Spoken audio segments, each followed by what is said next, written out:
सो hey guys, स्वागत है आपका मेरे इस नए वीडियो में। इस वीडियो में मैं बात करूंगा इंडियन पोस्ट जीडीएस भर्ती 2026 के बारे में।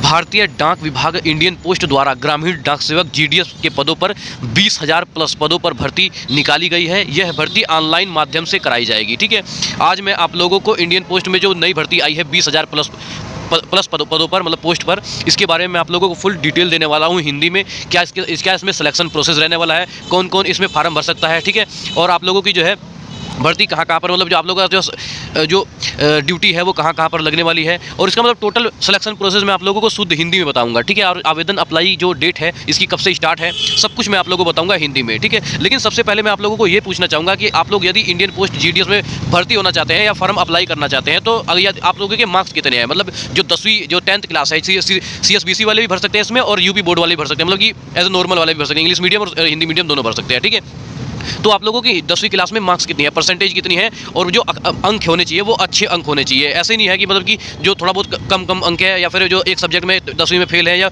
ऐसा, मतलब कि कुल मिला के अच्छे अंक अगर आप लोगों के हैं, अच्छी परसेंटेज आप लोगों की है, तो आप लोग जो है इंडियन जीडीएस में जो है भर्ती हो पाएंगे। अन्यथा अगर आप लोगों की बहुत ज़्यादा मतलब कि कम नंबर है ना 10वीं में, तो आप लोगों का फॉर्म भरना मतलब बेकार है। ठीक है, तो आप लोगों का जो है जहाँ तक उम्मीद है आप लोगों का सिलेक्शन नहीं हो पाएगा, क्योंकि इसमें इंडियन पोस्ट जीडीएस में जो है अच्छी मतलब जो नंबर है 10वीं और 10वीं क्लास में जो है नंबर है वो अच्छे नंबर चाहिए होगा। ठीक है, और ऐसे कितने उम्मीदवार हैं जिनके जो है बहुत कम नंबर है, वो कमेंट में जरूर आप लोग बताना, अपनी राय जरूर देना कि आप लोगों की जो भर्ती है वो मेरिट बेस पे होने वाली है। ठीक है, क्या ये भर्ती सही है, क्या इसका एग्जाम होना चाहिए था, या फिर मेरिट वाली सही है ये। ठीक है, यदि आप लोगों का मतलब कोई भी डिमांड है तो उसमें जो है कमेंट बॉक्स में जरूर बताना। ठीक है, जो इसका जो है डायरेक्टली जो है इसका जो है डायरेक्टली जो है इंडियन पोस्ट जीडीएस की भर्ती मेरिट बेस पे इन्होंने मतलब की है, क्या इसका एग्जाम होना चाहिए या नहीं होना चाहिए। ठीक है, वैसे तो इसका जो है डायरेक्टली जो है इंडियन पोस्ट जीडीएस की जो भर्ती है वो मेरिट बेस पे होती है, और 10वीं क्लास की मार्कशीट में आप लोगों के अच्छे नंबर होने चाहिए और अच्छी परसेंटेज होनी चाहिए। ठीक है, और किस बच्चों के मतलब अच्छे खासे नंबर है और किस बच्चों के नहीं, मतलब लो नंबर है या फिर कम नंबर है, वो भी कमेंट बॉक्स में जरूर बताना। ठीक है, हालांकि ये जो वैकेंसी है वो अच्छे नंबर वाले बच्चों के लिए, अच्छे खाते पढ़ने वाले लड़के के लिए, जो बच्चा मेहनती है वो जीडीएस इंडियन पोस्ट जीडीएस में जो है भर्ती हो जाएगा बड़े आराम से। ठीक है, और आज मैं इसी के बारे में बात बताऊंगा आप लोगों को, जो है इंडियन पोस्ट जीडीएस भर्ती 2026 के बारे में फुल डिटेल देने वाला हूं। ठीक है, सबसे पहले मैं आप लोगों को बता देता हूं, जो भारतीय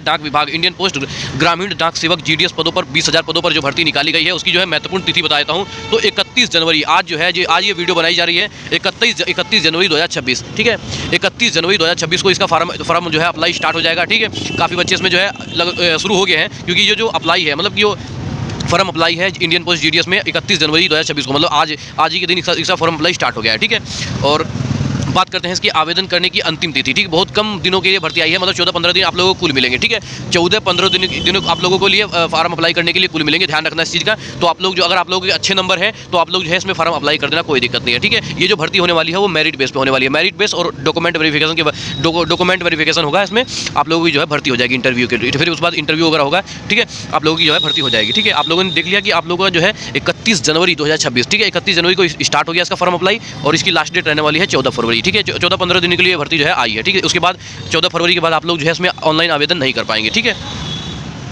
और बात करते हैं इसकी आवेदनशील की, जो भी कैंडिडेट, जो भी उम्मीदवार इसमें जो है फॉर्म अप्लाई करेगा इंडियन पोस्ट जीडीएस में, जो भारतीय डाक विभाग में नई भर्ती आई है 20,000 प्लस में, इसमें जो है आवेदन करने के लिए आप लोगों के सामान्य ओबीसी तो 100 रुपये फीस लगेगी, मतलब 100 रुपये फीस आप लोगों की जो है सामान्य ओबीसी कास्ट के लिए है, और SC और ST, ठीक है, SC और ST और PH के लिए जो है निःशुल्क है, मतलब 0 है। ठीक है, और जो महिलाएं हैं वो सभी वर्ग, चाहे वो जनरल कैटेगरी के हों, चाहे वो ओबीसी के हों, चाहे वो SC और ST PH वाले हों, ठीक है, सभी के लिए फ्री है। महिलाएं भी इसमें जो है आवेदन कर सकती हैं, कोई दिक्कत नहीं है। ठीक है, तो आप लोग देख सकते हैं कि यहाँ पर आप लोग जो है महिलाएं भी इसमें जो है आप आवेदन कर पाएंगी, कोई दिक्कत नहीं है, उनकी 0 फीस है। ठीक है, खाली जो फीस देना पड़ेगा जो है सामान्य ओबीसी के पुरुष वर्गों के लिए, ठीक है, 100 रुपये जो है सामान्य जो जनरल कैटेगरी है, ओबीसी कैटेगरी है, उनके लिए जो है 100 रुपये फीस रखा गया है। ठीक है, जो शुल्क का भुगतान है वो इंडियन पोस्ट ई चालान के माध्यम से किया जाएगा, मतलब आप लोग जो है आप किसी भी साइबर कैफे वाले पे जाएंगे। सबसे पहले मैं आप लोगों को एक चीज़ बता देता हूँ, जब आप लोग जो है इंडियन पोस्ट जीडीएस का फॉर्म भरोगे ना, तो भाई अच्छी तरह से भरना, इसमें कोई भी आप लोगों का जो है गलती नहीं होनी चाहिए। ठीक है, जैसे ही आप लोग फॉर्म भरोगे उसमें आप लोग साइबर कैफे वाले भैया भी जाओगे,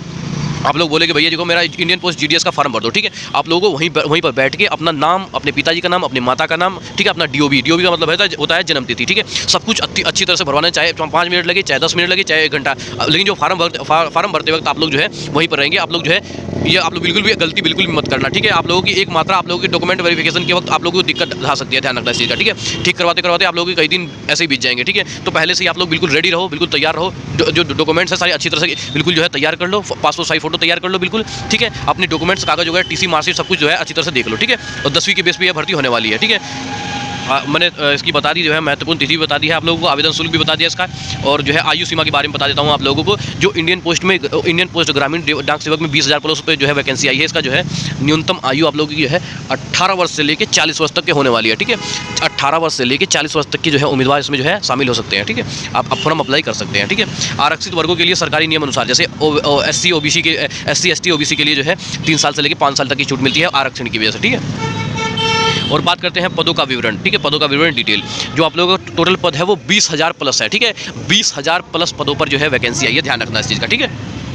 और बात करते हैं शिक्षित योग्यता, ठीक है। इसमें जो है जो भी उम्मीदवार जो है इसमें फॉर्म भरेंगे तो उसका शिक्षित योग्यता क्या रहने वाली है, तो शिक्षित योग्यता आप लोगों की रहने वाली है 10वीं पास। जो भी उम्मीदवार इसमें आप जो है आवेदन करेंगे उनका जो है 10वीं पास अनिवार्य है। और 10वीं की मार्कशीट होगा उसमें जो है गणित मतलब मैथमेटिक्स और अंग्रेजी इंग्लिश विषय अनिवार्य है, ठीक है। गणित मैथमेटिक्स और अंग्रेजी इंग्लिश अनिवार्य है, ध्यान रखना इस चीज़ का, ठीक है। और उम्मीदवार को स्थानीय भाषा का ज्ञान होना चाहिए। जहाँ भी आप लोग जो है अपना वो भरोगे, जैसे जो आप लोग ऑप्शन आएगा आप लोगों को डालने के लिए, कहीं भी चाहे उत्तर प्रदेश हो, महाराष्ट्र हो, या किसी भी जिले में डालोगे, वहाँ का आप लोगों का भाषा का ज्ञान होना चाहिए, ठीक है। क्योंकि जो ग्रामीण वगैरह की भाषा है वो अलग होती है, ठीक है।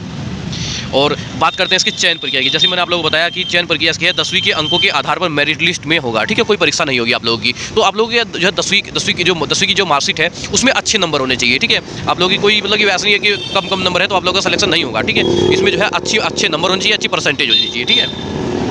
बात करते हैं चयन प्रक्रिया सिलेक्शन प्रोसेस की। तो मेरिट लिस्ट 10वीं के अंक पे आप लोगों को जो है इसमें रहने वाला है। फिर उसके बाद होगा आप लोगों का डॉक्यूमेंट वेरिफिकेशन में मैंने आप लोग बता दिया कि अच्छी तरह से सारे के सारे डॉक्यूमेंट्स अपने क्लियर कर लेना, अच्छी तरह से देख लेना, तभी जाना, ठीक है। आप लोगों की कोई गलती नहीं होनी चाहिए, ठीक है। आप लोग देख सकते हो कि महत्वपूर्ण जानकारी, यह है भर्ती युवाओं के लिए सरकारी नौकरी पाने का एक शानदार मौका है। आवेदन करने से पहले ऑफिशियल नोटिफिकेशन को ध्यान से पढ़ें। देखो मैं पहले ही आप लोग बता देता हूं कि कोई भी अगर भर्ती आती है, ठीक है, कोई भी भर्ती अगर आती है तो सबसे पहले आप लोग उसका नोटिफिकेशन ध्यान से पढ़ेंगे। नोटिफिकेशन अगर ध्यान से पढ़ेंगे ना तभी आप लोग फॉर्म भरना। बिना नोटिफिकेशन के फॉर्म भरे कोई आप लोगों के जब आप लोगों का जो डॉक्यूमेंट वेरिफिकेशन होगा तब आप लोगों को दिक्कत आ सकती है, ठीक है। अभी तो आप लोग फॉर्म भर दोगे, ठीक है, बाद में आप लोगों को दिक्कत आए तो इसलिए नोटिफिकेशन ध्यान से पढ़ लेना अच्छे से, कोई बात ताकि बाद में कोई दिक्कत ना आए, ठीक है। अगर फिर भी मैंने इसमें बहुत कुछ आप लोगों को बता दिया है, अगर आप लोगों को फिर भी अगर कुछ भी पूछना है तो आप लोग जो है वीडियो के नीचे कमेंट कर सकते हो, ठीक है। वीडियो के नीचे आप लोग जो है कमेंट कर सकते हो, ठीक है। और कुछ भी पूछना है तो आप लोगों को, ठीक है। और बाकी जो बच्चे बढ़िया है, अच्छे नंबर लाए हैं, उनका तो जो है फॉर्म अप्लाई भी कर सकते हैं और भर्ती भी हो जाए, अपनी मेहनत के अनुसार भर्ती भी हो जाएंगे। लेकिन जो कम नंबर है अब उनका क्या होगा यार।